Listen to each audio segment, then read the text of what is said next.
প্রিয় বন্ধুরা, সৌরভ ইমাম আপনাদের সবাইকে স্বাগত জানাচ্ছি ভার্জিনিয়া থেকে।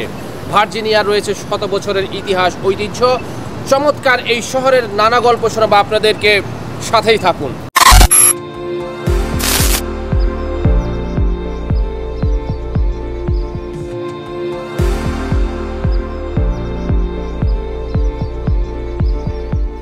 ভার্জিনিয়া, যাকে মাদার অফ প্রেসিডেন্টস বলা হয়, কারণ এখান থেকে 8 জন মার্কিন প্রেসিডেন্ট এসেছেন। রাজ্যটি আমেরিকার দক্ষিণ পূর্ব অংশে অবস্থিত এবং এর রাজধানী হল রিচমন্ড। এখানে রয়েছে অ্যাপলিচিয়ান পর্বতমালা থেকে শুরু করে চেপাসিক বে পর্যন্ত দারুণ বৈচিত্র্যময় প্রাকৃতিক দৃশ্য।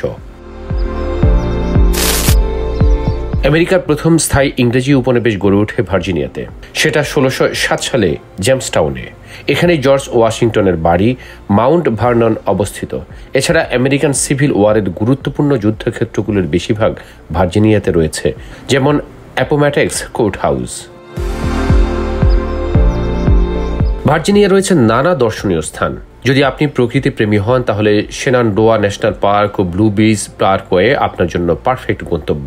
আর সমুদ্রপ্রেমীদের জন্য রয়েছে ভার্জিনিয়া বিচ, যেখানে অসাধারণ সূর্যাস্ত উপভোগ করা যায়। ভার্জিনিয়া খাবারের মধ্যে সবচেয়ে জনপ্রিয় হল স্মিথ ফিল্ড হ্যাম ও ফ্রেশ সি ফুড। এছাড়া ভার্জিনিয়ার ওয়াইনও খুব বিখ্যাত। ভার্জিনিয়াতে বসবাস করা মানে আধুনিক শহরে জীবন ও প্রকৃতির ভারসাম্য একসঙ্গে পাওয়া। রাজধানী রিচমন্ডের সাংস্কৃতিক পরিবেশ, আর্লিংটনের আধুনিকতা এবং ছোট শহরগুলোর ঐতিহ্য, সব মিলিয়ে ভার্জিনিয়া সত্যি বসবাসের জন্য দারুণ এক জায়গা। নিউ ইয়র্ক থেকে ভার্জিনিয়া যেতে হলে সড়ক পথেই যাওয়া যায়। আপনি বিমানেও যেতে পারেন। সড়ক পথে গেলে সময় লাগে 5 ঘন্টা থেকে 6 ঘন্টা। আপনি কিভাবে যাবেন সেটার উপর ডিপেন্ড করবে। যুক্তরাষ্ট্রের মধ্যে বাংলাদেশিদের বসবাস সবচেয়ে বেশি নিউ ইয়র্কে, তবে ধীরে ধীরে ছড়িয়ে যাচ্ছে বাংলাদেশি কমিউনিটি। বিভিন্ন স্টেটে বাংলাদেশি কমিউনিটির বাস, এর মধ্যে অন্যতম ভার্জিনিয়াও। ধীরে ধীরে ভার্জিনিয়াতে বাংলাদেশি কমিউনিটির লোকজন বাড়ছে। অনেকেই নিউ ইয়র্ক থেকে স্থায়ী হচ্ছেন ভার্জিনিয়াতে।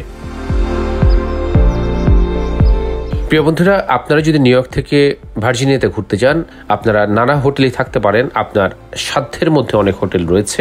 5 স্টার থেকে শুরু করে আপনার হাতের নাগালে নানা হোটেল রয়েছে।